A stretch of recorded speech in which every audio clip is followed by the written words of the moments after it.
Hi, I'm Clint Brown, your host for Raven Story. Long ago, when people lived off the land, they were extremely careful to conserve their resources.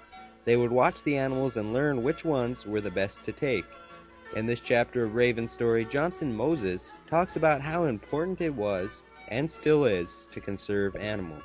We have to work together and tell the young people that how important it is to watch animals. When I was growing up, not only me, I guess, but I grew up with old people. And if you want to get anything to eat, if you want to hunt, you come up to any kind of animal that you want, you got to watch it first. Don't get excited and don't just kill anything that you might don't need to.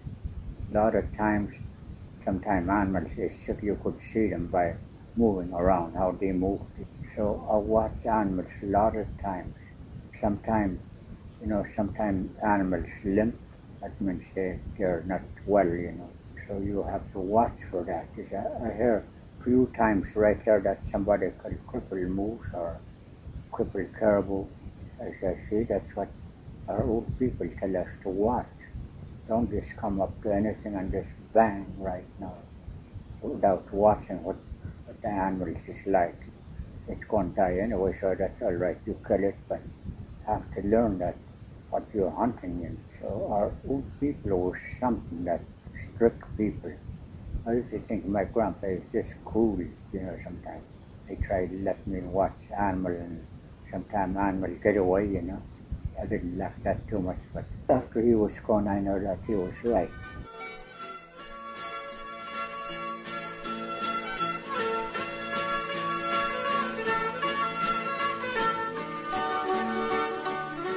Raven Story is produced at KIYU Galena in partnership with the United States Fish and Wildlife Service and Johnson Moses.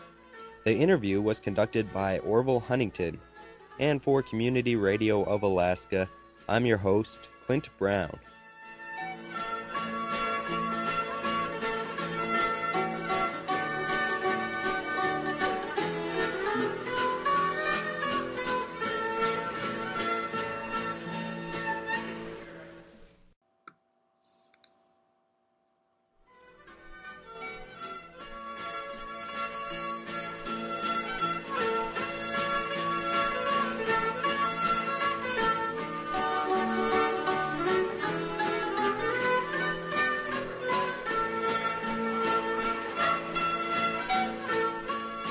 Hi, I'm Clint Brown, your host for Raven Story. Bears have always been surrounded by strong beliefs in many different cultures, including Alaskan cultures. In this episode of Raven Story, Eliza Jones talks about the different beliefs that she remembers. She also tells about how certain parts of bears are traditionally used. On the Kaikuk River in the Huslia area, they rely very heavily on bear meat. And men really work at hunting it, and there's a lot of beliefs that they have about it, about the bear. There's certain parts you don't bring back. You don't bring back the hide, for one thing. You never use the bear hide for anything. On other animals, you bring home and use just about every part of the things, but with bear, you leave the hide out there in the woods, and they would always hang the hide so that the fat side is out, so that birds can come and eat the fat on the skin. But they never bring that back, the hide. And the bear head they would cook out there, out where they get it, and they call it kitlalka. And the hunters would go there and have their feast. But it was a men thing, so I only heard about what they did. And today, I think in Huslia area, they have what they call bear party, and the men and boys would go out there and do that, out in the woods somewhere. We have a lot of beliefs about the bear, and in other parts of Alaska, like in Tanana and upriver, they have even stronger beliefs, so that young women until maybe maybe until they get past childbearing, they don't eat bear meat. But we ate bear meat as children. But women have to observe that during their certain time of the month, they don't eat the bear meat or handle it. And then there's certain parts of meat inside the stomach, you preserve all the fat, and then there are some that is just preserved for elders or men. There's a thing called katala. I think I don't know if it's the spleen or what part of it. It's got a lot of fat in the stomach. There's a certain way they fix it, and they bake it, and then give it to an elder or usually some older guy they give it to. And the thing that I used to love was you bring the gut home, or actually they do it out there.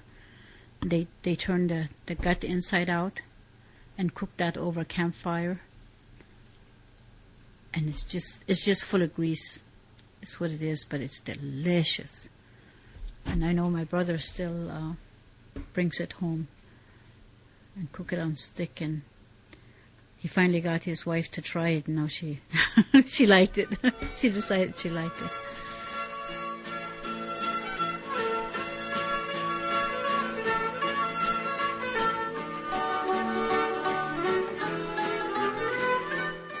Raven Story is produced at KIYU Galena in partnership with Eliza Jones and the U.S. Fish and Wildlife Service. The interview was conducted by Mike Spindler and Clinton Brown. For Community Radio of Alaska, I'm your host, Clint Brown.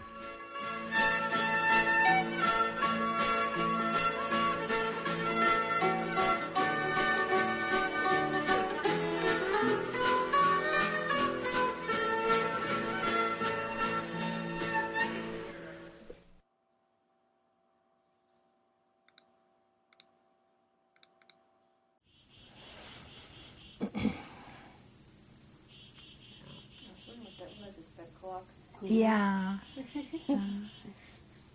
clock. What is that, a duck? I was telling my grandchildren that were here, that come to visit me, that I heard the robin.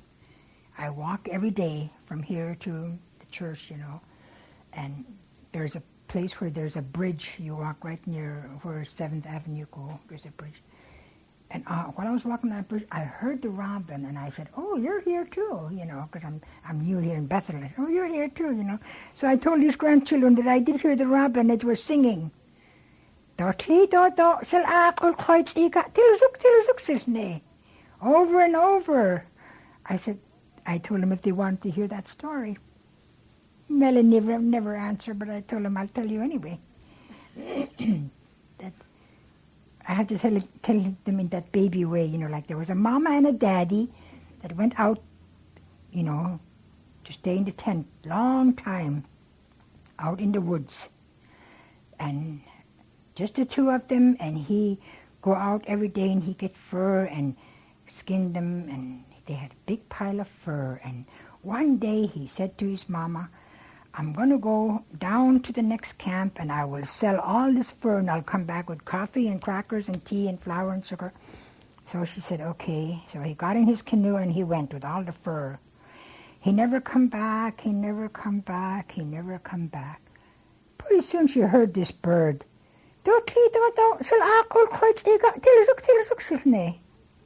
Over and over. And she listened. Oh, this bird is telling her something. It's telling her, "You think your husband is down there selling the fur? He's not. He's having a good time out down there." And so she got really mad. She got into her canoe. She went down to where he was. Sure enough, he was not doing right. He was having too much fun. They had a big bonfire there, and she got so upset. She went over to his canoe, and she threw it in the fire, and it burnt, And she got back into her canoe and she went home, back to her place. And that moral of the story is, you don't lie to your mama or your daddy. You're going to go and do something because somebody knows you're doing wrong. If you're doing wrong, see, that bird knew. That's why.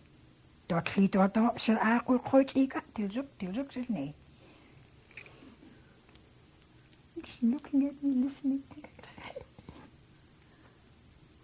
That's true. Yeah, yeah. The Yupik people, they have the same version, but it's in Yupik.